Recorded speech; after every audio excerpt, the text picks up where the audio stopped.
Good afternoon, friends. I am Akansha Singh. Welcome, study by Atharva Singh. I hope you guys will be great. Today lecture to Milton, London 1802, written by William Wordsworth. To Milton, composed in September 1802 and published in 1807. Friends, जो to Milton है ये 1802 में compose किया गया था और 1807 में इसको पब्लिश किया गया था और यह एक सोनेट है और ये पहले लंदन 1802 ही था और विलियम वर्ड्सवर्थ ने इसको टू मिल्टन का नाम बाद में दिया था। क्योंकि फ्रेंड्स, जब विलियम वर्ड्सवर्थ 1802 में फ्रांस से इंग्लैंड लौटते हैं तो वहाँ की जनता को जब वो देखते हैं, वहाँ की जनता के जो है स्वभाव में काफ़ी बदलाव आ गया था। वो अंग्रेजों के स्वभाव से बहुत ही पीड़ित थी। वो जो वहाँ के अंग्रेज थे वो बहुत अत्याचार कर रहे थे उनके ऊपर। तो उसी पे वर्ड्सवर्थ मिल्टन को याद करते हैं कि काश तुम अगर यहाँ पे रहते तो ये जो है दशा इंग्लैंड की नहीं होती। क्योंकि मिल्टन जो थे वो एक आदर्शवादी थे, गॉड में बिलीफ रखते थे और उनके अंदर बहुत सारे ऐसे गुण थे कि जो वो जनता में काफ़ी बदलाव ला सकते थे। तो वर्ड्सवर्थ ये उन्हीं को याद करते हैं और टू मिल्टन को इसका नाम टू मिल्टन कर देते हैं। तो चलिए फ्रेंड्स, पहले पोएम का बैकग्राउंड देख लेते हैं। To Milton, London 1802, William Wordsworth. इसको याद रखेंगे फ्रेंड्स। लंदन 1802 को ही टू मिल्टन का नाम दिया गया है। The sonnet in title to Milton, London 1802 is one of the poems Wordsworth dedicated to national independence and liberty. अब क्या कह रहे हैं? यह जो कविता है टू मिल्टन, ये जो टू मिल्टन है London 1802 is one of the poem, वो कविताओं में से एक है।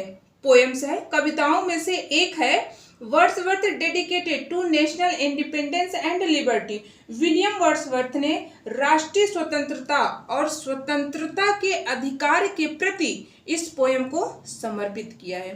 फ्रेंड्स, एक बार फिर आप लोग देखेंगे, टू मिल्टन एक सोनेट है। टू मिल्टन, लंदन 1802, ये कविताएं उन कविताओं में से एक है। ये जो कविता है उन कविताओं में से एक है कि जिसको विलियम वर्ड्सवर्थ ने राष्ट्रीय स्वतंत्रता और स्वतंत्रता के अधिकार के प्रति समर्पित किया है। I hope friends must you have understand. It was composed in September 1802 and published in 1807। इसको जो है 1802 में सितंबर में कंपोज्ड किया गया था और 1807 में इसको पब्लिश्ड किया गया था।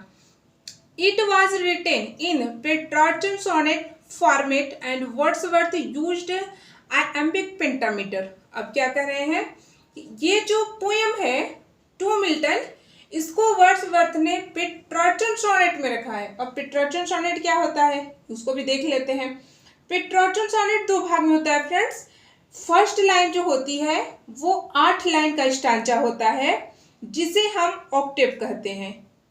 फ्रेंड्स ध्यान देंगे आप लोग, जो पेट्रार्चन होता है 2 होता है। ये जो फर्स्ट लाइन्स का स्टांजा होता है 8 लाइन का होता है जिसको हम लोग ऑक्टेव कहते हैं और जो दूसरा स्टांजा होता है वो 6 लाइन्स का होता है जिसको हम लोग सिस्टर्स कहते हैं। आई होप फ्रेंड्स आपको समझ में आ गया होगा। आगे की तरफ देखते हैं। व्हेन रिटर्न्ड फ्रॉम किस स्पेलिंग फ्रेंड्स थोड़ा आप लोग देख लीजिए, थोड़ा सा मिस्टेक हो गया है टाइपिंग करते समय। France in 1802 he found the English selfish vain and unsympathetic towards the France who were suffering from the ills of the French revolution. अब देखिए वही बात आ जाती है। When return from France in 1802, जब फ्रांस से 1802 में इंग्लैंड के लिए विलियम वर्ड्सवर्थ लौटते हैं तो ही फाउंड द इंग्लिश सेल्फिश, वो क्या पाते हैं सेल्फिश पाते हैं, स्वार्थ पाते हैं। When the unsympathetic toward the France, और फ्रांस की जनता में असहानुभूति को पाते हैं, मिथ्याभिमानी पाते हैं। और who were suffering from ills the French revolution, और वो जो फ्रांस के लोग थे वो काफ़ी पीड़ा और दुष्कर्मों को झेल रहे थे। जो फ्रांस की क्रांति के दुष्कर्मों को झेल रहे थे। फ्रेंच रेवोल्यूशन मतलब फ्रांस की जो क्रांति थी उसका जो पीड़ा था, जो अंग्रेजों का था, दिया जा रहा था अंग्रेजों के द्वारा, उससे वहाँ की जनता उसको झेल रही थी। The English were made after wealth. अब क्या होता है, जो इंग्लैंड थे, सॉरी फ्रेंड्स, जो अंग्रेज थे वो पैसे के लिए एकदम पागल हो गए थे, पैसों के लिए वो पागल हो गए थे। Their hearts were unmoved by reports of murder, loot, great injustice things that were taking place France during in-war French Revolution 1793-1802। अब क्या कर रहे हैं कि जो वहाँ पे लोगों की हत्याएं हो रही थी, जो लोगों पे जुर्म हो रहा था, उसका जो दर्द था, उसकी जो पीड़ा थी, विलियम वर्ड्सवर्थ का जो हृदय था वो उसको सहन नहीं कर पा रहा था। और जो फ्रेंच रेवोल्यूशन का युद्ध है 1793 और 1802 के दौरान हो रहा था। आई होप फ्रेंड्स आपको समझ में आ रहा होगा और आप इसको केयर भी करेंगे कि फ्रेंच रेवोल्यूशन का जो युद्ध था वो 1793 और 1802 के दौरान हो रहा था। अब फ्रेंड्स चलते हैं टेस्ट की तरफ।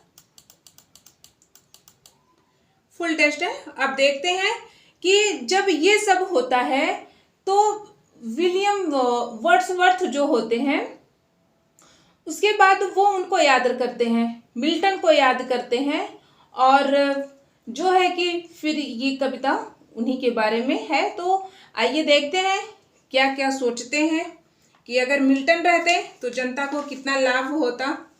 आइए देखते हैं। Milton thou shouldst be living at this hour. अब क्या कर रहे हैं, हे मिल्टन काश तू इस समय जिंदा रहता या इस समय तू रहता। कहाँ रहता, इंग्लैंड में। विलियम वर्ड्सवर्थ मिल्टन से क्या कह रहे हैं कि हे मिल्टन काश तू इंग्लैंड में रहता। England had need of thee she is fen. England को तुम्हारी जरूरत है, इंग्लैंड को तुम्हारी जरूरत है। Of stagnant waters altar sword and pen fire sides. अब क्या कह रहे हैं कि जैसे दलदल में पानी जब भरा रहता है, जब दलदल में पानी भरा रहता है तो उसमें जो सॉरी फ्रेंड्स सेंस मतलब कहने का क्या सेंस है कि जो उसमें से बुलबुले निकलते हैं, और एक तरह से अगर हम लोग बोले तो जो एक बदबूदार होता है, yes yes yes correct, yes बदबूदार जो होता है जो वैसे ही निकलता है, वैसे ही इंग्लैंड की जनता हो गई है और यहाँ पे लोगों के साथ बहुत ही अत्याचार किया जा रहा है। The heroic wealth of hall and bower have forfeited their ancient English dower. अब क्या कह रहे हैं, लोग अपनी जो प्राचीन संस्कृति थी, जो उनके अंदर शांति थी, उसको लोग क्या किए हैं, खो चुके हैं। और जो अंग्रेजों का ये अत्याचार है, जो वो पीड़ा दे रहे हैं, वो उनकी वजह से अपने आप को क्या कर दिए हैं, स्वार्थी बना लिए हैं। ऑफ इनवर्ड हैप्पीनेस वी और सेल्फिश मैन। ओ वही अपने आप को सेल्फिश बना लिए हैं। इंग्लिश डॉवर मतलब कि एशियंट इंग्लिश डॉवर, जो उनकी प्राचीन जो थी, जो प्राचीन शांति थी या प्राचीन जो उनके संस्कार थे, उसको वो लोग खो चुके हैं। और अब अंग्रेजों का जो खौफ है, अंग्रेजों ने जो उनको पीड़ा दे रहे हैं, वो उसी में अपने आप को क्या किए हैं, स्वार्थी बना लिए हैं। Oh raise of return to us again, अब क्या कर रहे हैं, ओ मिल्टन एक बार फिर तुम वापस आ जाओ। Rest us up return to us again, एक बार फिर से तुम वापस आ जाओ और जो तुम्हारा ये स्वभाव था, जो तुम्हारा स्वभाव था वो जो है कि सबके अंदर दो और सब में शक्ति डालो और सबके जीवन को आदर्श बनाओ। विलियम वर्ड्सवर्थ यही कह रहे हैं। अब आइए आगे देखते हैं। And give us manner virtue freedom power, अब क्या कर रहे हैं कि उनके अंदर क्या करो, मैनर दो, विर्चू दो, फ्रीडम दो, पावर दो। The soul was like a star and dwelt apart, और उनकी आत्मा को शुद्ध करो, उनके अंदर शक्ति भरो और उनको जीने के लिए एक सहारा बनो और उन्हें अच्छा जीवन जीने के लिए कहो। Thou hast a voice whose sound was like the sea, जैसे जब समुद्र की लहरें उठती हैं, जैसे जब समुद्र की लहरों से जैसे आवाज आती है, तुम्हारी भी आवाज वैसे ही गूंज रही है। Pure as naked heaven, majestic free, अब क्या कर रहे हैं कि जो मन है, जो शांत, उसको शांत करो और उसको शुद्ध करो, उन लोगों को स्वतंत्र करो। So didst thou travel on life common way and cheerful godliness and at the heart, अब क्या कर रहे हैं कि उनके जीवन का जो ये ट्रबल है, जो उनके जीवन का ये दौर है, उन्हें प्रसन्नता के साथ अपना जीवन बिताएं और और जो अपना जीवन प्रसन्नता के साथ बिताएं। And at the heart lowliest duties on her self did lay, अब क्या कर रहे हैं कि तेरा हृदय, मतलब वर्ड्सवर्थ मिल्टन को कह रहे हैं कि तुम्हारा हृदय इतना सरल था, इतना विनम्र था कि तुम छोटे से छोटे जो कार्य होते थे उनको भी करने में नहीं हिचकिचाते थे।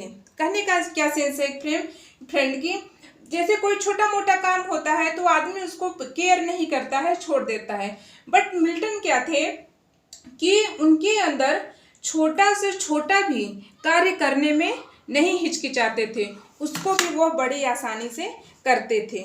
वही विलियम वर्ड्सवर्थ फ्रेंड्स मिल्टन से सारी बातें उनको याद करते हुए ये सारी बातें कहते हैं। आई होप फ्रेंड्स ये वीडियो आप लोगों को काफ़ी पसंद आया होगा। फ्रेंड अगर वीडियो पसंद आया हो तो चैनल को लाइक सब्सक्राइब शेयर जरूर कर दीजिएगा। फ्रेंड्स आप लोग कमेंट बॉक्स में ज़रूर लिखा करिए, जब जो आपकी प्रॉब्लम हो मैं उसको सॉल्व करने की कोशिश करूँगी। तो फ्रेंड्स पढ़ते रहिए, फिर मिलते हैं नेक्स्ट वीडियो में, तब तक के लिए जय हिंद।